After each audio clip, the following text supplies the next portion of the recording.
Okey. Dah on ni. Atuk cakap ya.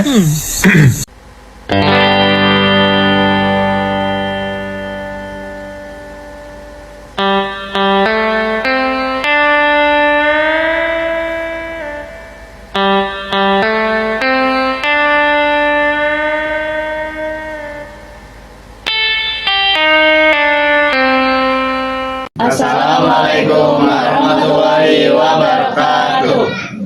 Kami dari kelompok 3 ingin melakukan wawancara terhadap narasumber. Kami memilih poin pertama, yaitu prinsip keadilan dalam hukum. Alasan kami memilih poin ini karena kami ingin tahu seberapa adil hukum di Indonesia. Dan sebelum kami mewawancara, kami akan mengidentifikasi masalah yang akan kami bahas. Oke, jadi gini teh, kami mengambil 2 kasus. Yang pertama, kasus koruptor yang merugikan negara, satunya pencurian yang biasa-biasa saja.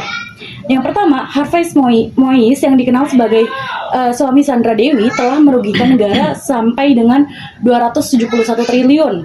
Tapi dia hanya divonis selama 20 tahun dan hanya membayar denda sebesar 210 miliar.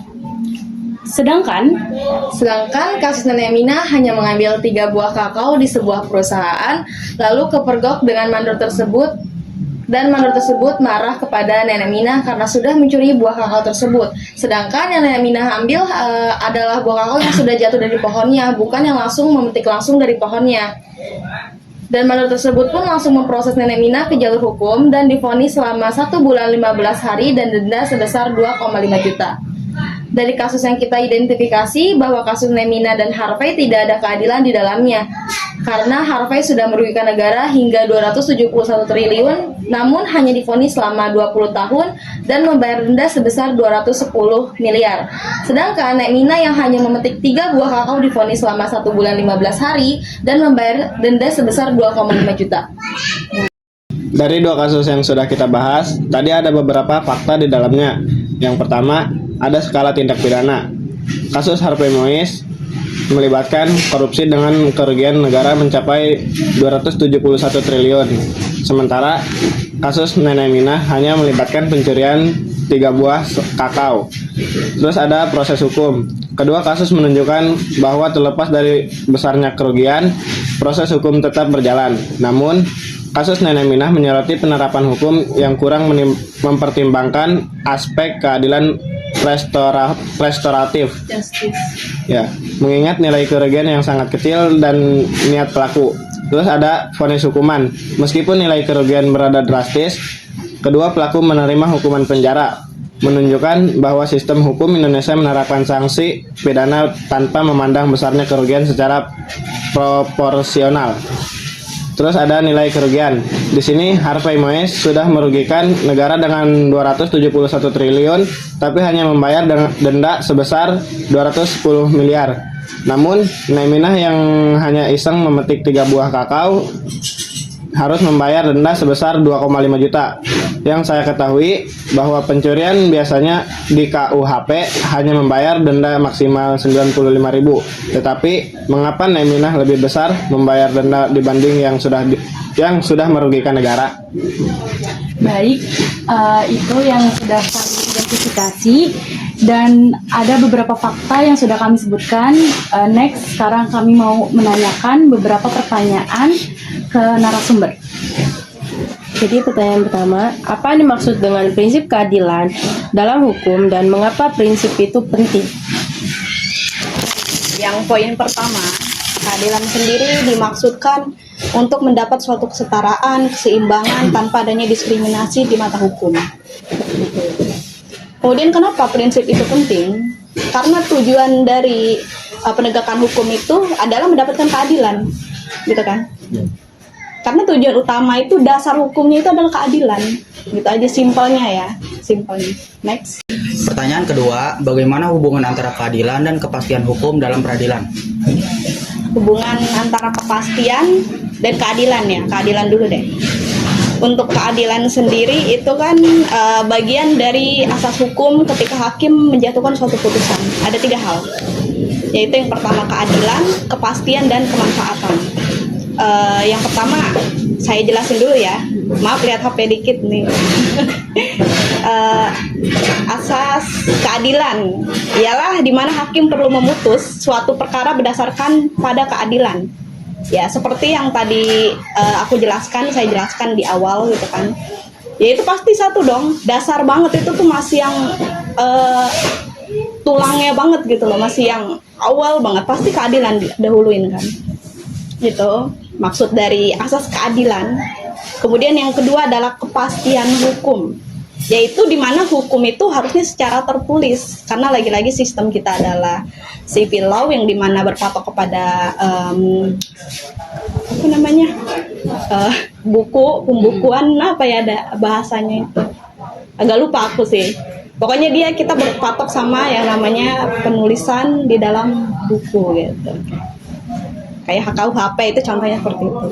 Kemudian yang terakhir adalah kepastian hukum.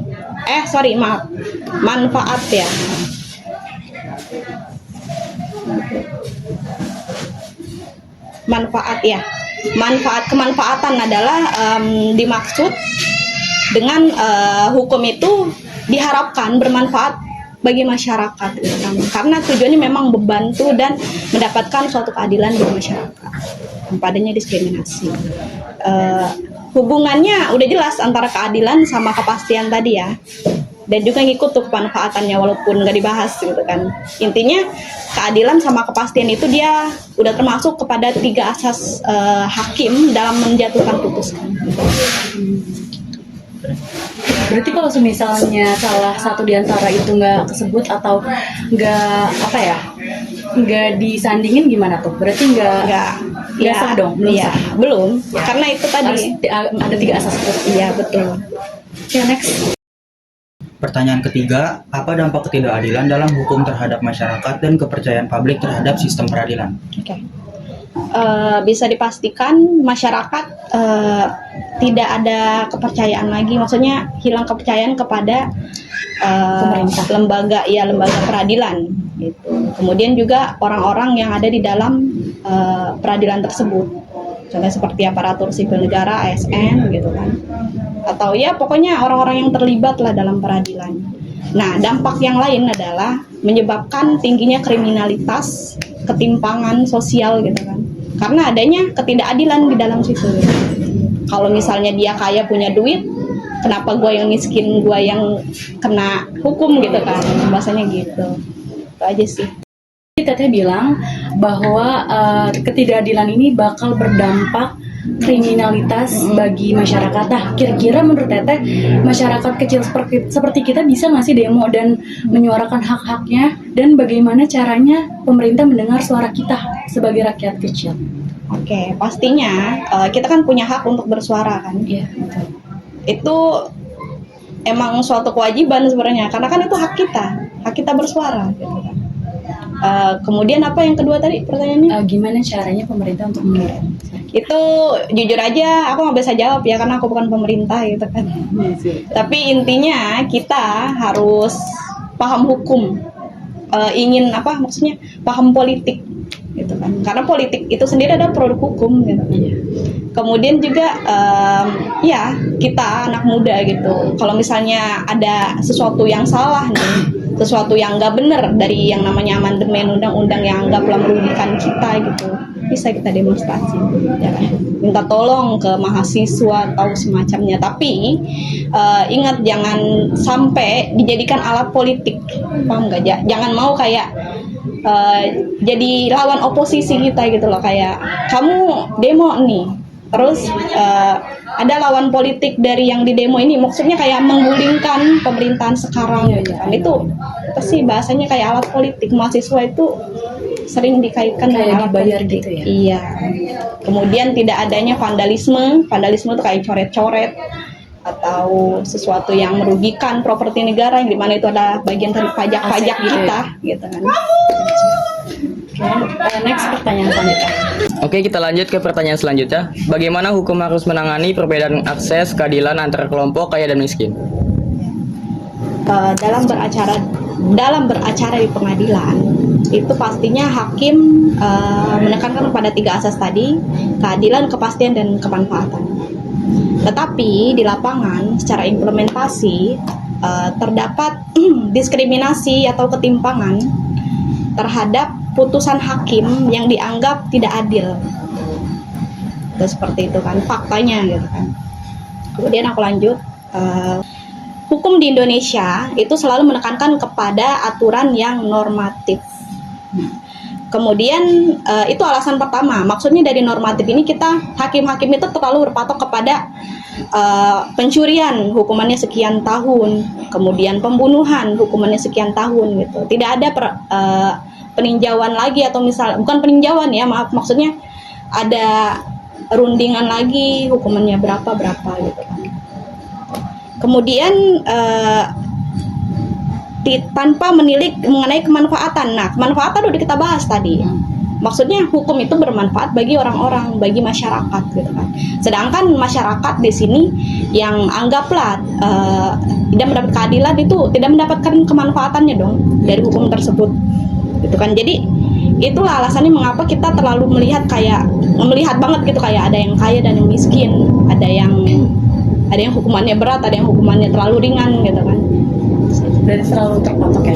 Tapi mau nanya deh, bisa nggak sih kalau semisalnya hakim-hakim itu di hukum, jadi semisalnya dia kan terpatok sama buku tersebut, jadi ada sekelompok kaya yang bisa dibilang nyogok lah ya ke hakim tersebut. Nah, hakim tersebut bisa nggak sih dihukum karena nggak adil gitu loh? Ya pasti bisa, karena itu termasuk kepada penyalahan dari etika profesi hukum ya.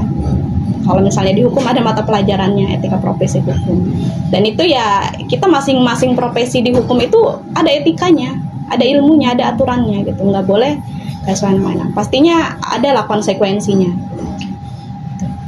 Oke, next. Kita lanjut ke pertanyaan terakhir. Bagaimana agar penegakan hukum bisa dijalankan dengan baik dan memberikan keadilan bagi masyarakat? Yang pertama adalah perlunya kesadaran hukum bagi masyarakat kita. Jadi kita tahu bahwa aturan ini begitu, aturan itu begini gitu kan. Tidak buta hukum misalnya gitu kan. Kita tahu ada yang namanya pidana perdata gitu kan. Beli aja KUHP berapa sih buku. Kemudian lanjut, nah dampak dari adanya kesadaran hukum tersebut adalah kita mampu mendapatkan hak-hak kita, hak dan kewajiban.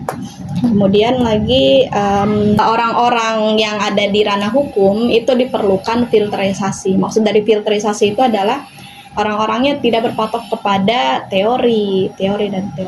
Perlu adanya hati nurani, perlu adanya perundingan sebelum memutus suatu perkara gitu kan. Seperti yang orang luar negeri lakukan, yang sistem common law. Kemudian juga harus melihat dari aspek sosial. Berarti hukum di Indonesia ini terlalu terpatok ke dalam teori ataupun terlalu terpatok ke dalam buku tulisan ya. Jadi nggak ada kayak di luar negeri kayak ada perundingan atau aspek-aspek lain gitu. Kita berpatok kepada rekodifikasi. Nah, rekodifikasi itu adalah penggabungan dari hukum-hukum yang ada dalam satu buku. Itu disebut dengan KUHP. Makanya kenapa ada pasal pembunuhan, pencurian, pengrusakan, ya pokoknya macam-macam lah kan. Berarti setelah itu nggak dirundingin lagi? Dirundingin pasti. Cuman ya sayangnya seperti itu kan, di lapangannya seperti itu. Kita nggak pernah tahu ya. Oke, itu tadi beberapa pertanyaan yang sudah kami ajukan ke narasumber. Sekarang adalah sesi kesimpulan yang akan dibacakan oleh teman saya.